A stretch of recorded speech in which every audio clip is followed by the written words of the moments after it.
Alright folks, it's time again for another Macho Meals. Today on Macho Meals, we're having a very special episode because not only will this be the fanciest dish you'll probably ever see on this program, but it's a dish of my own design, the Roulade d'Italia. It was something that was inspired to me by the Grim Reaper himself. Now, Roulade d'Italia may just sound like a bunch of jibber jabber to you, but it actually does mean something. The roulade part, well, that is a French technique of taking something and rolling it. Roulade means to roll or to be rolled. And traditionally, this is a flank steak. We use flank steak for our roulades. You can also use chicken. I've also seen egg omelets. Really, if you want to be avant-garde, there's not really anything you can't do, right? But traditionally, you use one of these, a flank steak. And the d'Italia of the Roulade d'Italia, well, that means it's of Italy. And I'll be filling our roulade with all sorts of great Italian ingredients to honor my ancestors, of course. But since this is the fanciest dish that we've ever covered on this program, well, we're going to have multiple segments. Because the first thing we got to do is butterfly this. Now, if you don't know what butterflying is, it's a tedious technique. It's not incredibly hard. It is definitely the hardest thing you've ever seen me do on this program. And it's going to have its very own segment where we go ahead and butterfly this little fella right here. So let's go ahead and get started. Boom, into the butterfly cam right down here. Now, when you butterfly something, what you're going to do is cut it right down the side and then open it like a book. It's kind of crazy. Kind of open, well, yeah, kind of like a butterfly's wings. You know how they kind of go like that? That's how it's going to go. Now, the reason I have it sit on the counter is because I need it to not move at all. So I need to press down into it very hard. You'll see that there we go. Now it's cut in half already. You can see it on the butterfly cam there. And that is why I need to press it down. Keeps it from moving. Otherwise, I'd have it on the cutting board. Also, another reason is this thing is going to get immense. That's the whole reason we're doing this whole butterflying thing, is because we want it to be larger, or at least have more surface area. So we're going to very carefully do as I'm doing here. Use our very sharp knife just to open our book of meat. Oh, delicious book of meat. And make it open wide for us so we can fill it with all sorts of nice things. But that's only the first part of the roulade. There's another portion after we get done with this. But first, let's go ahead and get done with the task at hand. You'll notice that it's not perfect here. I actually have a slight cut. It's not a big problem. Just don't stress it. We'll go ahead and get to that later. Not a big problem. We want to leave about a half to a quarter inch on the end here. Right on the spine of our meat book, right? That way we can open him without him falling to pieces. There we go. You know, if you want, you can have the butcher do this, but, you know, if you're a macho man like myself, you're going to have to butterfly your own meat, or, you know, face the slings and arrows of those machoer. You don't want to have that, no. Oh, no. Gills carefully. Get a few more pages on the bottom of this book, right? That's how we think of it. Maybe. That's how I'm thinking of it. Nice and careful, like keep an eye on our big pink knife. Maybe your knife isn't big and pink. Well, that's fine too, I guess. I guess that'll do. Also, if one side's thinner than the other, it's not a big deal. Don't stress it. You're not professional yet. And clearly neither am I. But that's alright. We can still make delicious food even though we're not professionals, right folks? Now you can see it's starting to open up. Getting a lot better here. We're just going to go ahead and cut down that spine. Here we go. Looking pretty good. We do have a hole there. Like I said, it's not a big deal. Also, we need to cut more into that spine. More into that spine. Like I said, it's not that difficult. It's mostly tedious. Another hole, not a big problem. Don't worry. Okay, how does that look? Gonna say we'll lay it in front of the butterfly cam so you folks can see it nice and wide open. Doesn't exactly look like a book as you can see here, but let me tell you, it's close enough and it will do. I'm sure there's better butterflying, and maybe even I'll get better with practice, just like you folks at home. It's that easy. Now, like I indicated before, the To open it like a book is only one half of the whole butterfly maneuver. Also, it is incredibly hot inside my household right now. It is the height of summer. Now what we're going to do, once we have it parted, is we're going to go ahead and get a piece of plastic wrap and put over the meat. We're doing this so it won't splash all over the place whenever we hit it with this. We're just going to go just like when we did the tonkatsu, top to bottom, just so it has a nice, even thickness all the way through. You're only going to see the first portion of this because you don't need to see me beating the ever-loving stuff out of this for the whole duration, alright? It's going to be a private moment between me and it, alright? Here we go. Alright folks, so as you can see, now we have a nice flat piece of meat. We even got more surface area now. That's the whole thing we did that for. Also, we have a little speck there, not a big problem. We still have our holes. Like I said, not a big problem at all. And that is how you butterfly a flank steak. Just that easy and tedious. You probably missed about 2 minutes of pure meat pounding action. But don't worry, it wasn't that exciting. Alright? Anyway, we'll move on to the next segment right about now. Alright folks, now you know how to butterfly a flank steak. It's time to move on to the part that makes this the Roulade d'Italia, the Italian part. So our Italian ingredients today are going to be spinach, which isn't very Italian by itself, but we'll go ahead and bathe it in olive oil and in balsamic vinegar, and then it'll feel pretty Italian, right? Now, of course, we have our Parmesan cheese. Don't have to make that any more Italian. And speaking of which, probably the most Italian ingredient of all, and one of my favorite foods, for that matter, the prosciutto. If you're not familiar with what prosciutto is, it is cured ham. Ham that's been painstakingly cured over months. And it is just exquisite, melts in your mouth on its own. And as an ingredient, it can add its sumptuous flavor to everything else. So of course we're going to use that. In fact, we're going to put that on first because that's what this segment's all about. It's about filling the roulade with delicious stuff. So we'll go ahead and put on the prosciutto first. Actually, I got too excited. Prosciutto does that to me. What we should do, instead, is maybe put on some of the Parmesan cheese because this will act like glue for everything else. So we'll put on some flakes of that. Try not to get in the hole there, but it won't be a problem if it gets in there. We'll just clean up later. It's not like I'm not going to do it anyway, right? Alright. Just a little bit of that everywhere. Not a big problem. Like many things, right? That's right. There you go. Just nice and evenly coated. Because this is the glue. We want everything to stick all nice and pretty. Alright, now that I have enough Parmesan cheese on there, now we can get to what I'm so excited about. Let's go ahead and put on our prosciutto. Just a nice thin strips, just like so.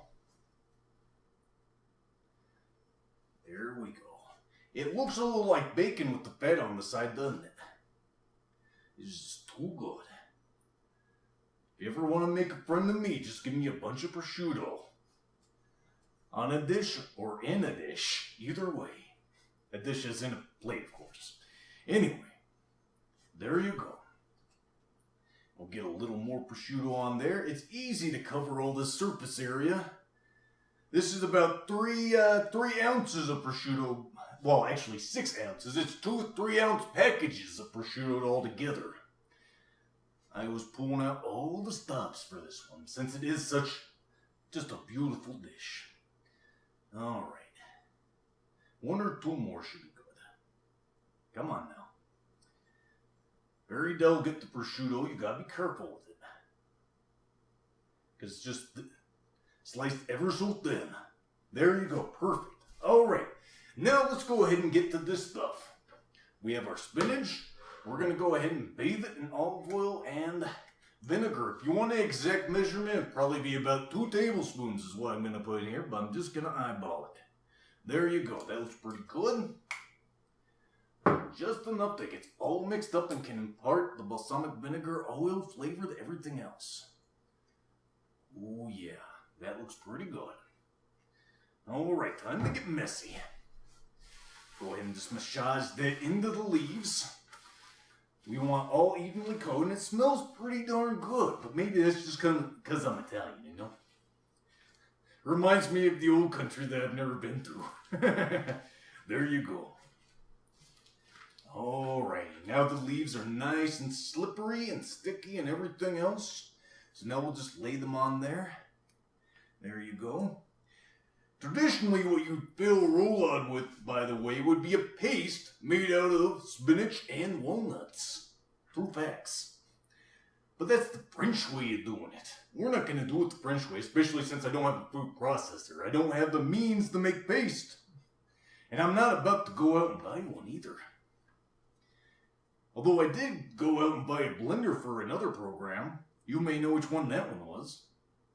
There you go. There you go. We're going to put all this in there. There's quite a few leaves. This recipe is also pretty variable. You can put on more prosciutto or less. Same thing with the spinach, but you gotta have some spinach on there. Some kind of greens, right? Otherwise, it may just be too decadent. There we go. Press it down into there. Try to keep it towards the center. It'll spread its way out as we actually tie this thing up, which is the last portion of this. Before we stick it in the oven, by the way. There we go. Completely finished. Doesn't that look good? Now my hands are sticky, of course, which is a setback, but not much of one. Alright, you know what we need now? We need a little more of the Parmesan cheese. A little more glue, right? Alrighty. You may be wondering, Lethal, how the hell are we going to roll this thing up? It's already enormous. Don't worry, we'll find a way. Food always finds a way to roll up. As you're about to see. There we go. A little more. And a little extra down there. Alright. Now for the remainder of the prosciutto. By the way, you can layer this any way you want. I'm trying a different way today because I'm a maverick that way, I suppose. There you go.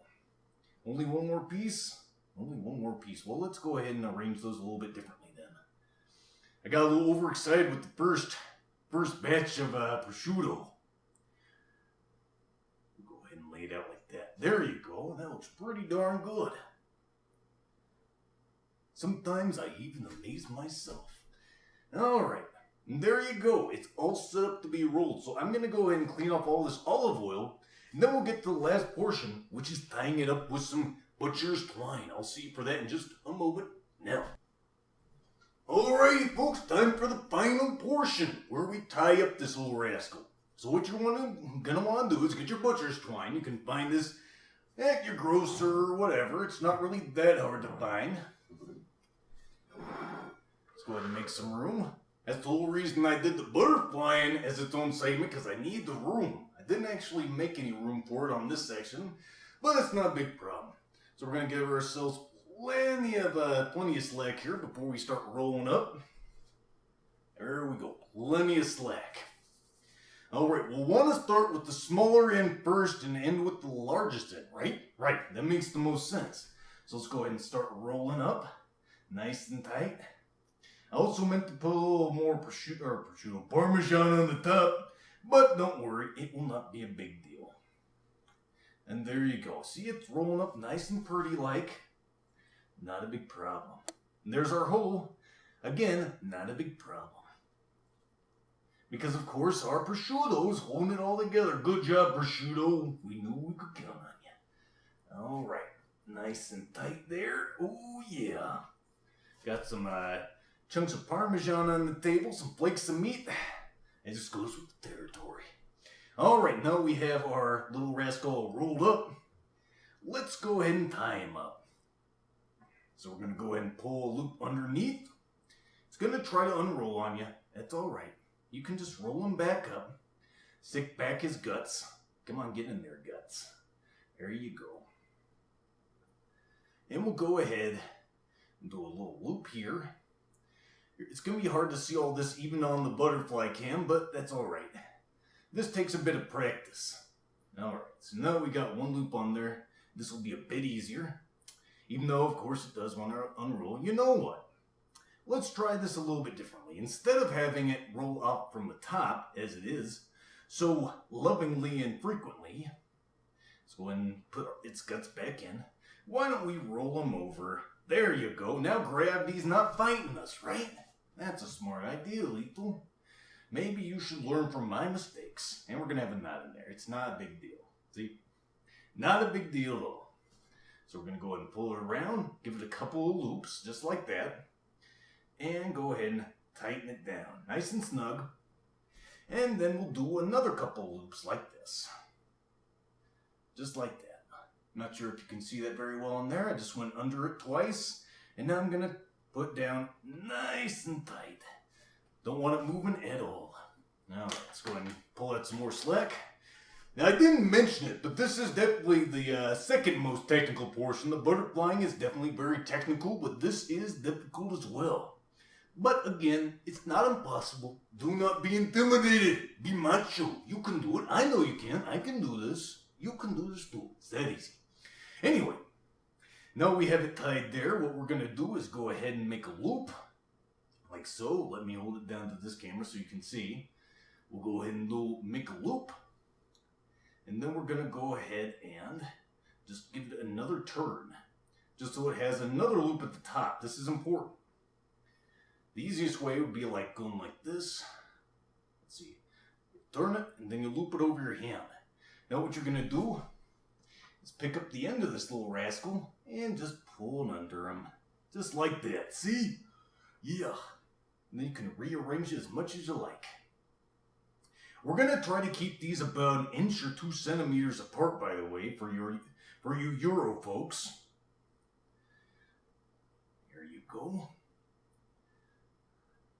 I mean, this is some European cooking here. I wouldn't be surprised if you guys want to give it a shot. Alright. Heck, you probably can get these things like we get fried chicken in the United States. Maybe you don't care, right? Maybe. I don't know. But it's that easy. We're just going to keep doing the same thing. You just go ahead and loop.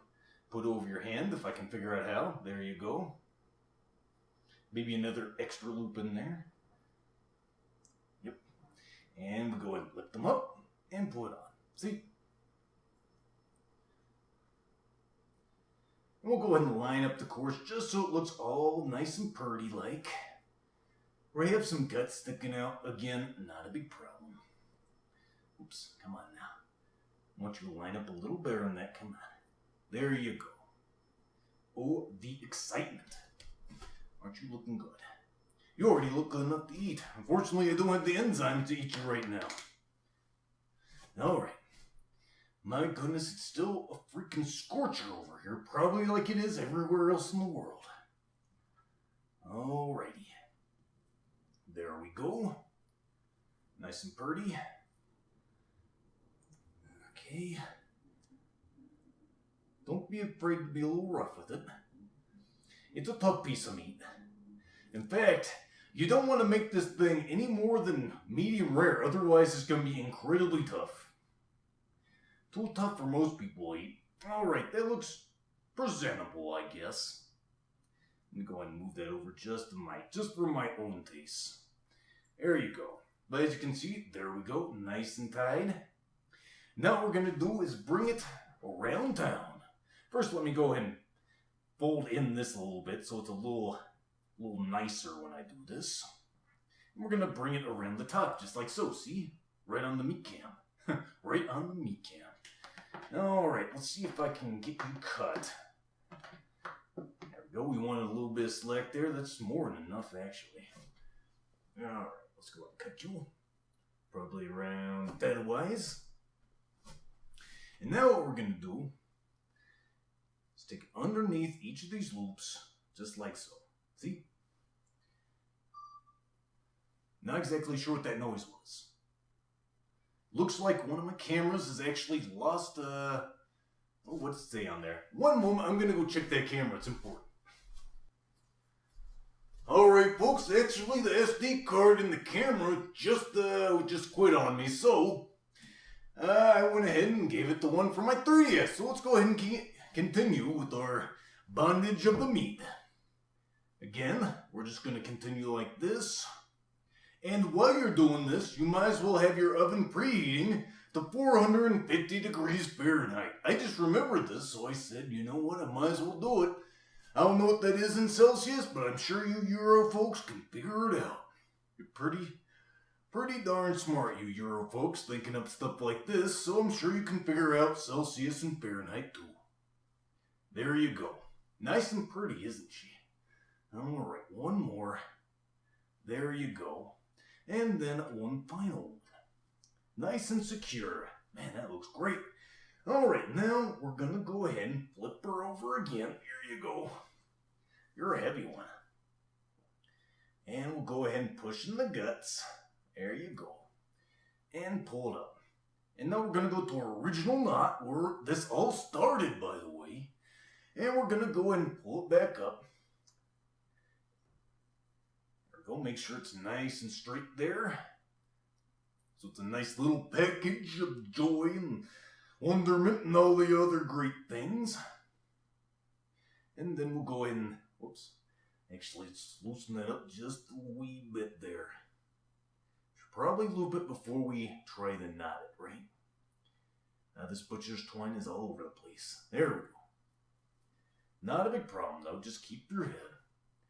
There you go.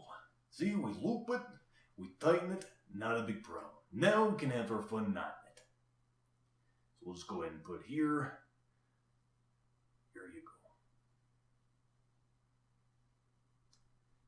go. Nice and pretty. And one more.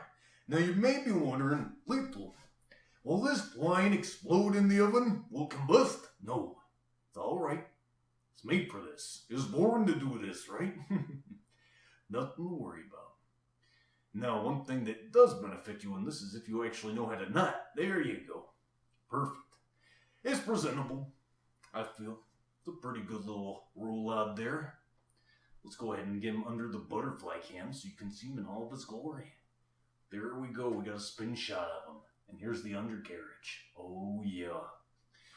Perfect and ready to go in. So what we're going to do is we're going to cook this like a roast. We're going to go ahead and start off at 450 degrees Fahrenheit. We're going to cook it there for 10 minutes. Then we're going to go ahead and lower the oven temperature to 325 degrees Fahrenheit. We're going to leave it in there for an additional 60 minutes. That'll give us medium rare. If you want less than medium rare, well, you cook it for less time. It's that easy. Anyway, my oven's still preheating back here. All I'm going to do is throw this rascal in a heating pan. I'm going to put in a roasting pan, after I cut off the slack of this. And then I'm going to put it on the middle rack. After it preheats, alright? It's that simple. I'll see you in probably about an hour in my time. But it'll be immediately right about now. Alrighty folks, we're all done cooking and now it's time to cut it open. By the way, I forgot to mention, just like the roast we made last episode, we want this thing to rest for about 10 minutes and that's what she's done. So we're all ready to go. This thing was in the oven for about 45 minutes, not the 60 that I told you earlier. So we had the 10 minutes for the roasting portion at 450 Fahrenheit. And then we went ahead and took it down to 325. Remember that? And we did that for 45 minutes on this one. And then, of course, it sat out here for 10 minutes, allowing its juices to redistribute and just become utterly delectable.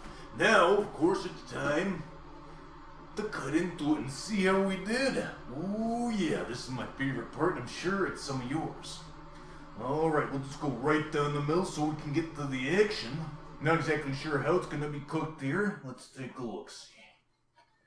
Alrighty. Of course, just like a roast, it's going to be more done at the edges and more rare towards the center, but there you go. That looks pretty darn good, I have to say. Oh yeah, let's go ahead and get ourselves a slice there. Just like so. Use the twine there to hold it all together, even though it's not going to like that. It doesn't want to be held together. It wants to go everywhere. That's why we had to tie it up. Alrighty, come on you. Don't fight me. Alrighty, we'll bring over a plate so we can make it look all nice and pretty. There you go. That looks scrumptious. Let's go ahead and get ourselves another piece, because I am so darn hungry tonight. And I think I've earned it with this. Oh yeah. That's the good stuff there. Oh my god. Another perfect piece. So good. Let's go ahead and just peel that off. There you go. Perfect. And ready for your viewing pleasure and my eating pleasure. Let me go ahead and bring it a little closer and see you folks out. There you go. How the heck does that look? Yeah, I'm pretty happy with this. This is the Roulade the Italia. And this has been another Macho Meals. I will see you next time, Mealiacs, for more Macho Munchies. See you then.